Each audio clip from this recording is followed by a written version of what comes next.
Hello and Happy New Year. Welcome to the January edition of the Kushmerek Connection. Hope that everybody back at home had a wonderful holiday season. We are filming live today from FATV down in downtown Fitchburg. Thank you to FATV and their staff, as always, for being such incredible hosts and such a wonderful community resource. Joining me in studio today, I have three of the newest administrators at Fitchburg Public School, the core leadership team, joining me in studio today. I'm going to take a moment and have them introduce themselves, how long they've been with Fitchburg Public Schools and their new role now. Glenda, we'll start with you. Okay, that sounds great. My name is Glenda Cologne. I am the Interim Assistant Superintendent of Teaching and Learning, and I've been here for 6 months. Welcome on board. Thank you. Thank you for having me. Yeah. Hello, everyone. Happy New Year. My name is John Thompson. I'm the interim superintendent of Fitchburg Public Schools.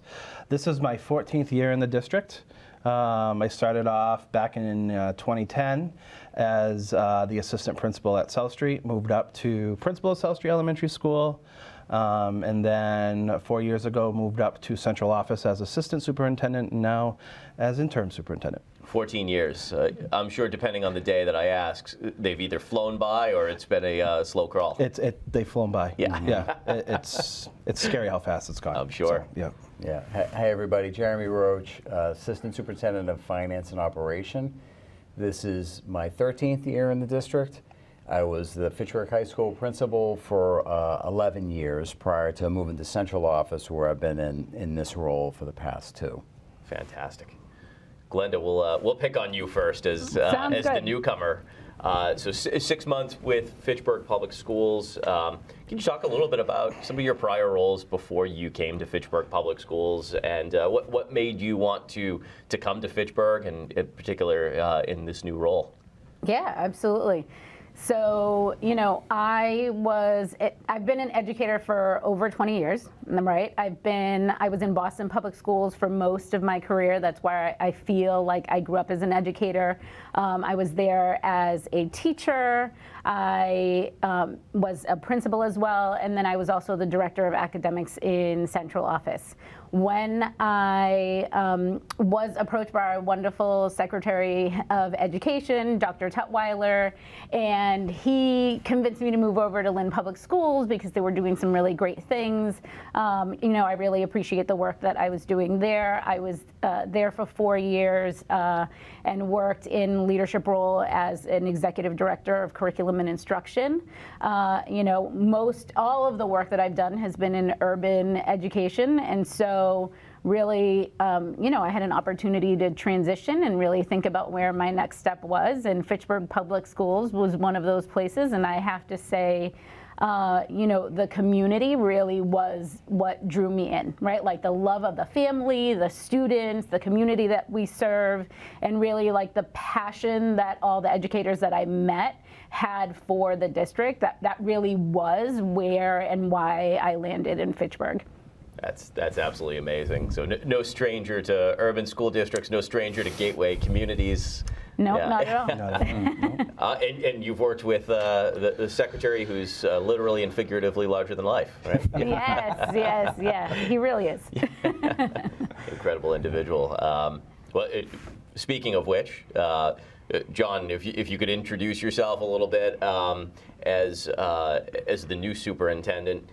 It really maybe talk to people a little bit about, for folks who, you know, I think they know that the superintendent's in charge of the school system, but talk a little bit about everything that goes into it, and really how your role impacts not only all of the children in our school district, but really, you know, stretches and impacts lives across Fitchburg. Yeah, absolutely. So a little bit about me, like I said in the introduction, you know, this is my 23rd year in education. I started off as a paraprofessional right out of high school, and worked my way through college as a paraprofessional in different camp counseling positions, and then graduated after 4 years of college. I got my first teaching job. So I taught for several years, then moved into coaching positions. I was a mentor coordinator for new teachers, and then came to Fitchburg and started my admin career. So yeah, it's been a quick 23 years, but you know, the question around what does a superintendent do every day is interesting. It's funny, my family, once they realized I was moving in this position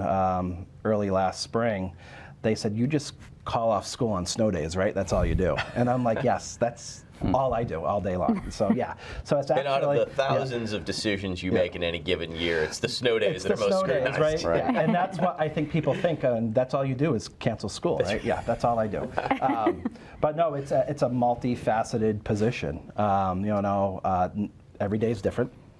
You know, one of the big pieces is if I didn't have these two, I couldn't do all the work I had to do because my work and their work coincide. But you know, the day could start off on me attending meetings in the community. It could start off with me working with our principals. That's really what my job is you know, making sure my principals are instructional leaders and working with them to make sure we're doing, you know, the best we can for students in our schools. So it's developing them as leaders and talking about what best instruction looks like.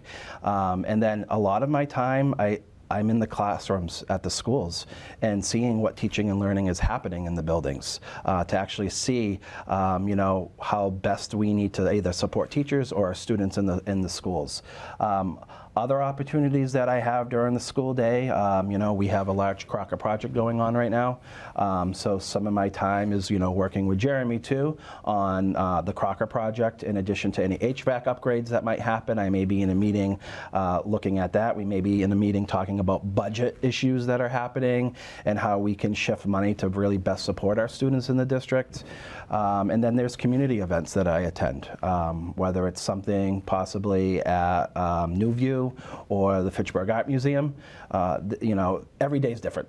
So, you know, my job really, I'm making this superintendency my own, and I really want to make sure I'm visible in the schools to be supporting the learning that's happening for students. And I love hearing you say that. I think, you know, often when you hear from rank and file teachers, not specific to Fitchburg, but across the board, there's always this feeling, this disconnect between the administration and the classroom educators, and this feeling of they don't know what happens in the classroom, they're so far removed. And I love that in the case of all three of you, that you've been right there recently, and you continue to be right there. But really hearing that even at the top of an organization, you're still immersing yourself in that experience. I'm sure that goes a long way with the teachers who have chosen to be in the classroom for their career. Right? Well, no, I think they realize that. I think all three of us, we were in their shoes at one point in our careers, and I think that goes a long way with educators, and it's important that they know we understand what's happening.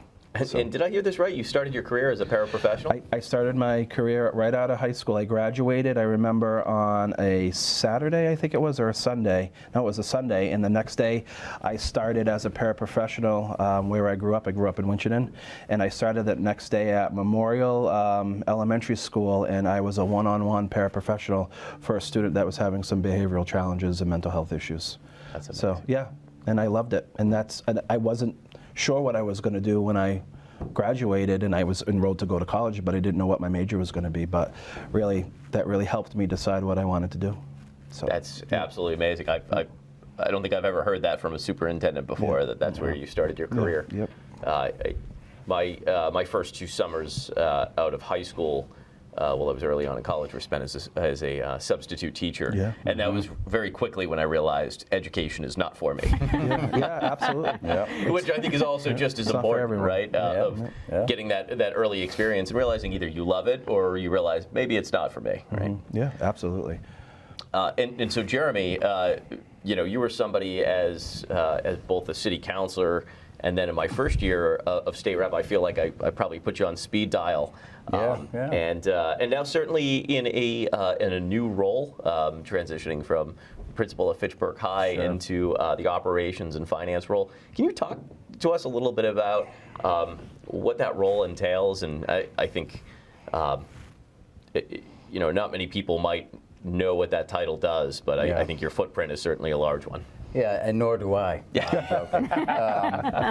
No, I think it's. I appreciate that, you know, introduction. And the thing that I think, and it comes from the team, is really the role is about figuring out the best ways to support what happens in the schools, to support the students, to support the staffs, and put them in the best position to be successful. And I say the team because that comes really from the philosophy that John is bringing to the role in superintendents, is in the superintendency. I think what Glenda is doing, to really promote and improve and help instruction. So for me, the role is really about how do we get what we need into the classrooms, into those buildings, in a fiscally responsible way. We have to do that, but I think in looking at it, we know that every school district across the entire country has grappled with the challenges that the pandemic brought, and I think one thing that we can be very proud of in Fitchburg is we've really tried to address supporting the needs of the students through increased ESL teachers, increased intervention teachers for literacy and math, 23 to be exact in last year's budget. That's incredible. And we're looking at further ways to do that. We've added 9 clinicians in the past year and a director of social emotional learning because we knew it really was profound, that the students and the staff too, they need those kind of supports. And what we know about everyone is we share an emotional continuum. We all have that. And it's part of how we learn. So I think, again, coming back to it, it's a role that certainly has a lot to do with the buildings and those operations and the great custodial teams that we have in our facilities that work really hard to provide a top-notch environment for everybody. But it's also really ultimately boils down to getting what the schools need and helping them to be as successful as they can. So, Jeremy, you're actively sabotaging the show. You already skipped two questions down. You answered my whole question about COVID. In all seriousness, I'm going to ask each of you about, both being somewhat new to your role and then very new to your respective roles, John and Glenda. Could you each talk about something that excites you, whether it be the administration, the operations, the finance, about the upcoming calendar year at Fitchburg Public Schools, or down the home stretch as we finish, this academic year. Sure. Yeah, there are a couple of things I can certainly speak to. One thing that continues to excite me every single month is that we have really been rolling out with a great professional learning experience for our school leaders. And so that, I would have to say, is probably one of the things that I look forward to each month.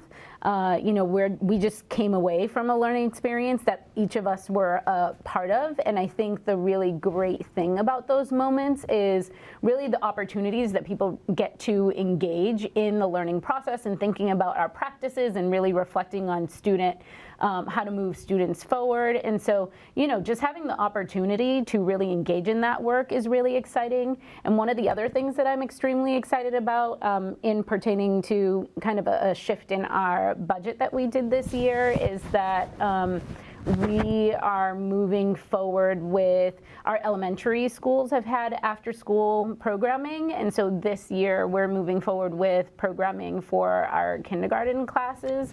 So it's really exciting. That's also very new, and so the planning for that has been, exciting, and I think our families are really appreciative of that work. I was just going to say, not only is that hugely impactful for families, particularly those working families, and trying to figure out how do you cover those hours between when school gets out, particularly for kindergartners and the young ones, and when you finish your shift at work and come home. And I was also talking to DA Joe Early recently on this show, and he spoke about two things that are most impactful and most predictive of whether or not someone will end up in our incarceration system in Massachusetts. And there's two things he mentioned. One was child care and early childhood education, and the second was after-school program. And he was like, if I had my magic wand, those would be the two things I would address tomorrow in all of our public schools. So I commend you for doing that. Not only is it the right thing to do, but it's actually addressing and it's preventative in its impact as well. Yep, Thank you. Absolutely. Yeah. Yeah, for me, one of the things I'm really excited to continue working on this year is our After Dark programming. So we have been partnering with Monty Tech, in addition to Gardner Public Schools and Narragansett Public Schools, to actually offer some vocational programming. And we actually received the grant last year, and we've been planning to make that happen. So next fall, we'll be pushing out to our junior class. There'll be 25 available slots for students to actually participate in their junior year in a vocational training. The two programs that we're going to start with are going to be, I always get this wrong, electrical and carpentry. Yeah. Yep. And we're working with Monty Tech, and Monty Tech will actually be, they purchased the building across from the mill. It's that warehouse, I think, Wachusett Brewery used to own, I think. Right. Yeah. So West Fitchburg. West Fitchburg, Yeah. across from mill number 3, and they have revamped that into additional vocational space. And we're really looking forward to offer our students the opportunity to still be Fitchburg Public School students and actually have a vocational track for the first time ever. So that's something that we're actually meeting this month to put some final touches on, and then we'll be pushing out probably late winter, early spring to families and students in Fitchburg to see if there's interest, and see who's interested. It's fantastic. So we're really excited about that. Well, we know there's a huge deficit between an unmet need for those students who want the ability to graduate with a vocational trade or technical skill, are not able to get into Monty Tech for any number of reasons, and are at Fitchburg High, but at 18 years old, they're really hoping to get into a trade or a vocation that allows them to start earning an income on day one. So that's really a creative way, and I'm appreciative of you and that partnership in trying to tackle that skills gap. Yeah, we're looking forward to it. I think the really benefit is, a lot of our kids don't want to leave Fitchburg. And they feel, they go back and forth, I don't want to leave Fitchburg, but I need this opportunity. And now that we're being able to provide it with them, we're excited. The benefit from this, too, is if this goes well, we'll be able to actually add plumbing, too, in later years. Fantastic. So, yeah, we're excited. It's every vocation I talk to has an employment crisis right now. Yeah. Every single one, from attorneys and legislators on down, folks can't find staff. But where we're hearing it most acutely, not just education, not just health and human services, the other area we're hearing it is the trades. Yeah. Within the past couple of years, the federal government passed a massive federal infrastructure package. The stats have already come back and said we're 100,000 engineers short. And those are just the most highly educated of the job impacts of that infrastructure package. In order for us to actually execute on all that funding, it means we need tradesmen. We do. At every level: plumbing, electrical, laborers, carpenters, steelworkers, operators. And really, we just can't rely on the same old systems to make sure that we're getting that workforce there. Yeah. So, truly commend you for that effort. I know industry will thank you, and I know those students who are able to graduate and head into those trades will thank you too when they get their first paycheck. Yeah. We're happy to be able to offer this. So, yeah. And Jeremy? Yeah, I guess good segue. I mean, a lot of what we're investing in the capital improvements in the school system is working with trades folks and engineers and so forth. But we're super excited about the fact that Fitchburg Public Schools will have a new school, a new elementary school in 2025. And that project continues at an amazing rate. And again, it's going to be a state-of-the-art facility that the kids and their families and those teachers deserve. And it really is exciting. It's amazing working with the contractor and the architect and the project manager literally every day. I think to carry the name forward too, updating Crocker Field is exciting too, because we expect in September of 2024 to have new field, new track, all new lights, in one of the most historic venues really in Worcester County, an Olmsted design, a historic register location. So that's super exciting as well. And you know, we continue to improve the schools, whether it's new windows at Longjo and boilers in this coming summer, to lock upgrades in a lot of facilities, and new playgrounds at elementary schools. These are things that I think, again, I say it, our kids deserve it, our teachers deserve it, our families deserve the best. And I think we've been doing a really good job to keep our eye on those types of things that will make the experience better. Yeah. That's wonderful. And just, you know, kudos to you. I know the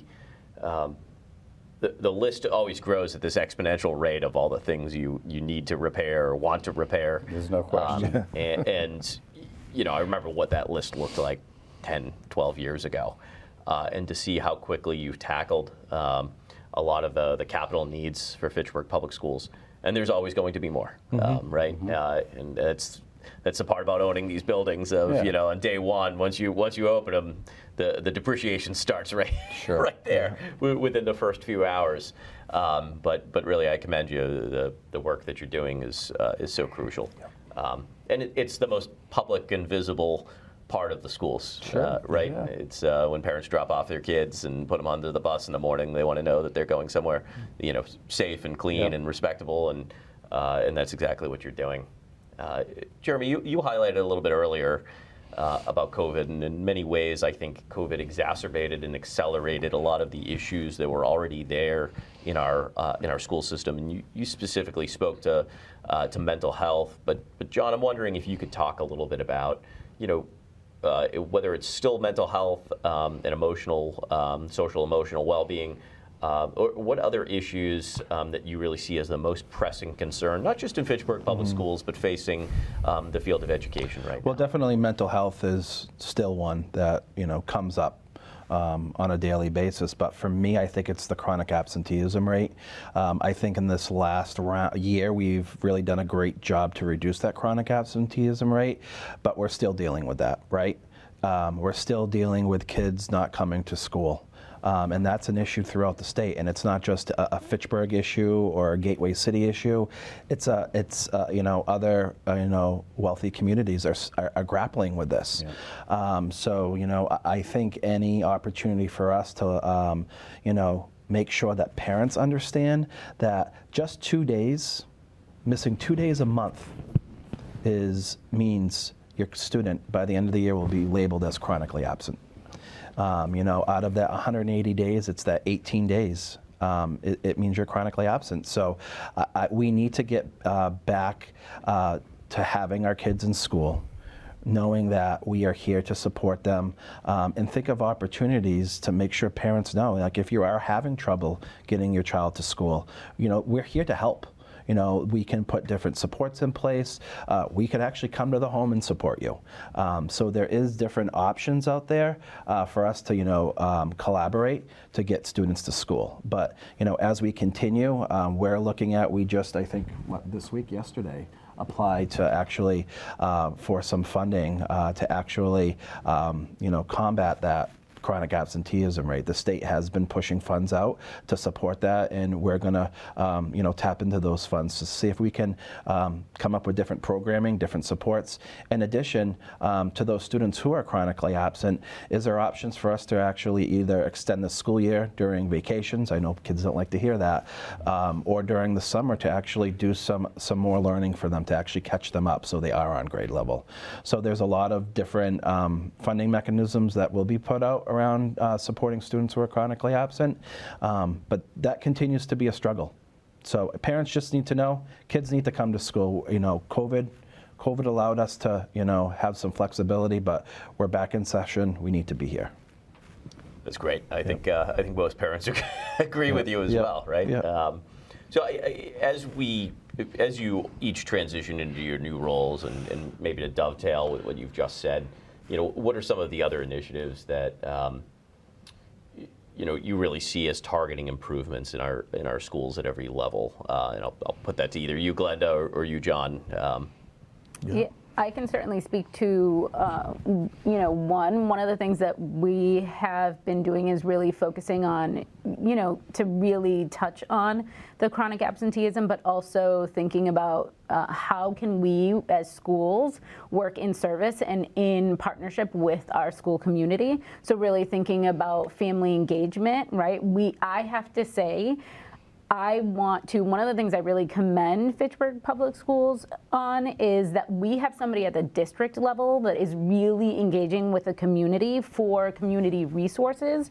And that's not a typical structure that is in every district. So I think that's something that really speaks highly of Fitchburg Public Schools and the work that has been happening here. And so, while we're moving in the right direction of engaging our families, there's always opportunity for growth. And so we're really thinking about how can we strengthen some of the resources that we have at the school level to really function in the same way that the district resource center functions, and really support families and engage families so that if there is a need, right? Because the reality is that sometimes our families are fully aware of the importance of, being in school. And sometimes it's like survival is like the number one thing for them. And I really appreciate how, John and the team that has existed here before, has really focused on that, completely aware that, there are community needs, and we have to make sure that instead of us determining what families need, that we engage them in the dialogue so that they inform us how we can service them better. And I think, so that's a project that I'm really excited about, because family engagement shows so much research that has a huge impact on student achievement. You really can't have one without the other. It always drives me nuts that, I think people always look at the metric of MCAS scores as to how a school or a school system perform, and I think it doesn't capture, the totality of the work that the administration and the faculty do to engage, parents in the success of students, and I think those are the things that don't come through in just a test score. Glenda Cologne, John Thompson, Jeremy Roche, I am so proud to know that you're at the helm of Fitchburg Public Schools, and very confident that we're in the best possible hands to guide Fitchburg Public Schools into the future. To our audience, thank you so much for tuning in. Stay warm out there, and we'll see you in February.